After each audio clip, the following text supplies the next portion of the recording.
La palabra bárbaro viene del griego bárbaros, que era la manera con la que los griegos designaban a los extranjeros. Esta palabra es una onomatopeya del sonido que ellos escuchaban al oír hablar a uno de ellos, similar a un balbuceo, una etiqueta que nació con la apreciación de una lengua incomprensible para ellos y que empezó a designar a cualquiera de los pueblos que los rodeaban. Oli, el día de hoy hablaremos sobre lengua y comunidad, un tema muy extenso que intentaré resumir abarcando lo más importante, para que entendamos cómo apreciamos socialmente a las lenguas. Por un lado, qué hace la sociolingüística y cómo funciona, pero también nos metamos en terrenos más pantanosos, que tienen que ver más con derecho, sobre cómo la política, la economía y la cultura influyen en las lenguas, y por supuesto, aquellos idiomas en peligro de extinción. Dividiré el video tajantemente en estos dos temas. Comencemos.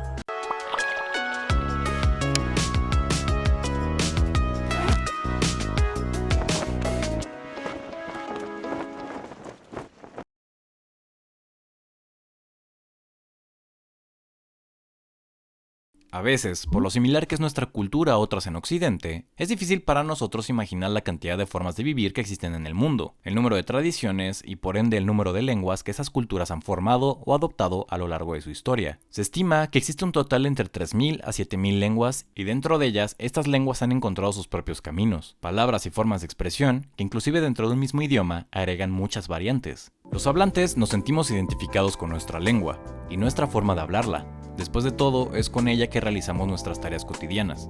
Nos expresamos y es una parte fundamental de quienes somos y cómo vemos el mundo. Como ya he mencionado en otro video, las variantes de una misma lengua por su territorio son denominadas dialectos, y a través de los dialectos como hablantes de español, nos es sencillo reconocer el origen de otro hablante de la misma lengua. Para demostrar esto, juguemos un juego. Veamos a cuántos dialectos le atinan. Tienen 10 segundos para escuchar cada uno de estos 6 dialectos del español y poner su propuesta en los comentarios. Después de esos 10 segundos, yo les pongo el país de origen de ese hablante. Que defienden sus proyectos, que los lideran, que se muestran valientes, ¿no? Que, por ejemplo, Björk me gusta muchísimo, o cantauras como La Paquera. Este es de España. Hermosa, todo bien, por suerte todo muy bien. Subiéndole al mango hasta donde se puede, rompiéndola, es un temón que yo sé que... Este fue de Argentina. Permitido, ningún manager, nadie. Entonces, en este afán de no entrometerme en el espacio de otros. Ella es de México. La verdad no sé, Fernando, porque lo que sí sé es que estaba dentro de los 40 de la prenómina que se hace para entregarse a... Este fue un ejemplo de Chile. En este momento. Entonces yo trato de seguir ese ejemplo de Carlos y también de que la gente en mí vea antes que un artista y un compositor, un ser humano. Este fue de Colombia. Despertamos un poco de ese sueño eterno en el que esperamos que algún día alguien vendrá a resolver nuestro problema. No, no, cariño. Y este fue de Guinea Ecuatorial. Ok, ese último estuvo tramposo. El punto es que a pesar de que todos aquí hablemos español, podemos identificar que estos 6 españoles son distintos entre sí. Si ustedes pertenecen a alguno de los países del juego, seguramente se sintieron identificados al escuchar una variante parecida a la suya. Vamos, hay una manera más sencilla de demostrarles lo dura que es su devoción a una variante del español. Miren. ¡Ay, quién es Homero! Mi nombre es Cosme Fulanito. ¿Homer? ¿Quién es Homer? Yo me llamo Tipo de Incógnito. Qué incómodo fue eso, ¿no? Ya tendremos tiempo de hablar del doblaje en otro momento, pero el punto aquí es que ustedes se sienten identificados con alguno de estos dos videos, lo cual los hace rechazar de inmediato la otra opción, porque en principio no están acostumbrados a escucharla y porque han identificado una de ellas como propia, y la van a defender como la más coherente para ustedes. El estudio de las distintas variantes de una lengua en el mundo se le conoce como dialectología, pero la cosa aún sigue estratificándose más, pues dentro de sus españoles conocerán algunos que se relacionan más con clases socioeconómicas bajas y otros con clases socioeconómicas altas. Les pongo algunos ejemplos. Este es un hablante probablemente de clase baja de México, al que le asignamos la palabra despectiva naco. Hija, pues hay más culos que estrellas, y ya te la zapa, que te la pla, y cuando quiera cáigale, que aquí sí hay con queso las quesadillas. Y este es uno de clase social alta, al que le asociamos la palabra despectiva fresa. En mi casa, sin nada, porque no querían apoyarme con mi carrera, y pum, pum, pum, desde abajo. O los malandros. Habla en consonancia con los saludos, porque nosotros los boletas tenemos una manera demasiado particular de saludar. Y cifrinos. Va a ser nuestra ciudad, o sea, si yo me voy, estudio y vuelvo, porque... En Venezuela. O por ejemplo, el uso de alguna palabra, como aiga en vez de haya en el español de México. No sé si hay aguacates en el mercado. Se suele asociar con niveles socioeconómicos bajos, cosa que termina por generar discriminación, pues porque bien que se entiende la palabra, pero al no asociarse con una norma culta aceptada por la academia, se marca al hablante por el uso completamente válido de esta variante. Todo aquello que tenga que ver con relaciones sociales de cualquier tipo, género, orientación sexual, nivel socioeconómico, educativo, afecta la forma de hablar de los hablantes. Esto es estudiado por la sociolingüística. Lo importante no es qué cosa estudia qué, sino darnos cuenta que los grupos en los que nos desenvolvemos e identificamos nos hacen adoptar modos de hablar, y el que haya palabras para denominar la manera de hablar de otro, como fresa, es una muestra de que también podemos clasificar socialmente a los hablantes a través de la lengua. La lengua no solo es una forma de comunicación, también es una forma de identificarnos a nosotros mismos y a los demás. Como otro ejemplo de esta marca que llevamos a través de la lengua están los memes de Super Holly. No es Photoshop, Photoshop. ¡Nos vale verga!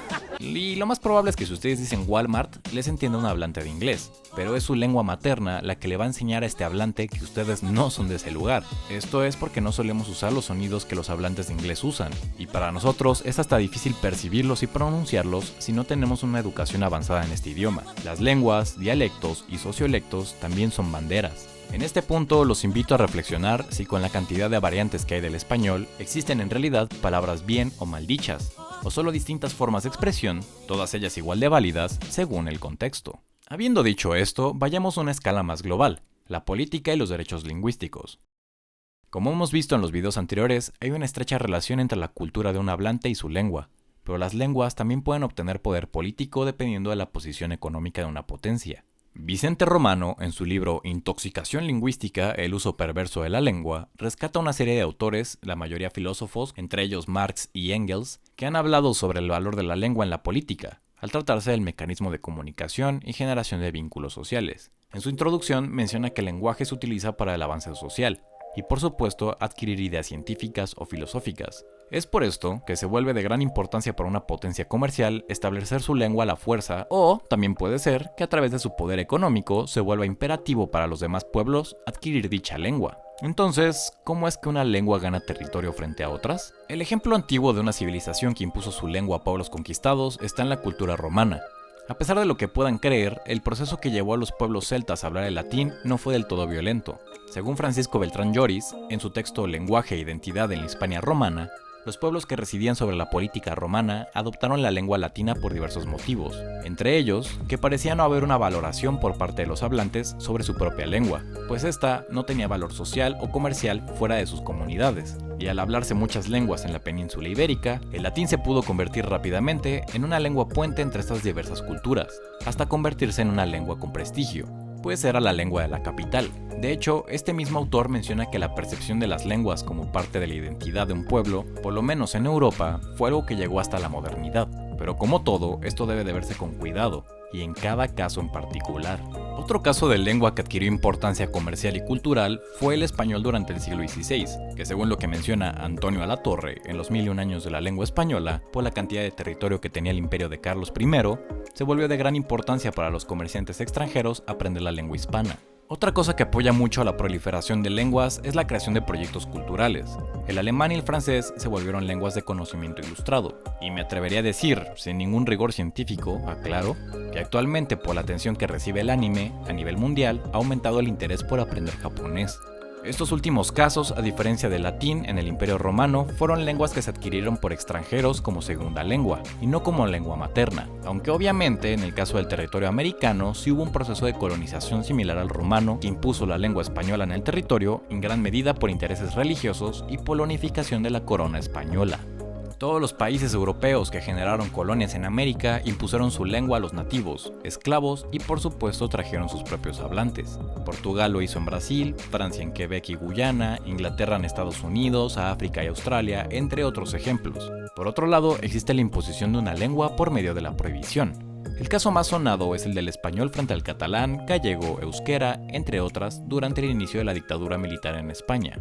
Según lo que leí en el artículo Franco y las lenguas regionales de Pío Moa, que cabe destacar que es un defensor del franquismo, en este caso la prohibición se basó en un proyecto de unificación nacional, pues si las lenguas nos definen identitariamente, el catalán, por ejemplo, podría asociarse a la búsqueda de independencia de esta región. Sumado a esto, durante muchos años se creyó erróneamente en el estudio de las lenguas que existían lenguas de primera y de segunda. Eran clasificadas por su prestigio. Las de primera eran como el español, con una nación, escritura y literatura. Las de segunda eran mal llamadas dialectos. Nada que ver con lo que entendemos por dialecto actualmente. Estas eran lenguas supuestamente sin muchos hablantes y supuestamente sin literatura, como las lenguas indígenas de América Latina, o incluso lenguas de Europa que fueron relegadas por tener minorías de hablantes. Esta clasificación no solo es discriminatoria, sino que no es útil ni verdadera, pues muchas lenguas, a pesar de no tener escritura, tienen una tradición literaria en la transmisión oral, y otras, a pesar de tener literatura y escritura, aún así eran llamadas dialectos, por lo que este significado particular de dialecto ya no se usa, y preferimos el que les comentaba en un principio sobre las variantes regionales de una lengua. Lo que es cierto es que estos fenómenos políticos nos han permitido de igual manera dividir las lenguas en aquellas que tienen apoyo del Estado y aquellas que no, y que suelen conocerse por algunos investigadores como lenguas indígenas. Pues en los países del mundo hay una gran diversidad de lenguas, algunas con apoyo oficial y otras sin este. Estas últimas tienden a desaparecer con mayor facilidad, pues la educación y los tratados comerciales solo se realizan en la lengua oficial. Por último, hoy en día estamos en lo que se ha denominado globalización, un proceso económico y cultural que pretende unificar el mundo a través de la comunicación, y con ella unifica también las ideas del mundo. La lengua con mayor importancia económica actualmente es el inglés, y con el internet las lenguas dominantes también han obtenido soporte. Pero, ¿cómo afecta esto a la situación lingüística actual?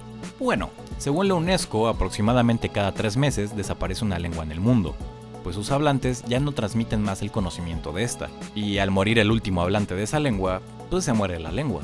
De hecho, existe un atlas de lenguas en peligro, les dejo el link en la descripción, donde pueden buscar las lenguas que están en peligro de desaparecer en sus países.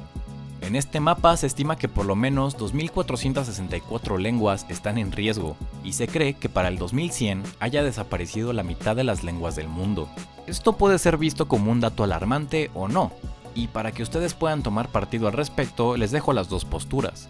La primera menciona que los hablantes han abandonado su lengua de manera voluntaria al no verle cabida en un mundo globalizado, de manera similar a lo que hablábamos sobre el latín.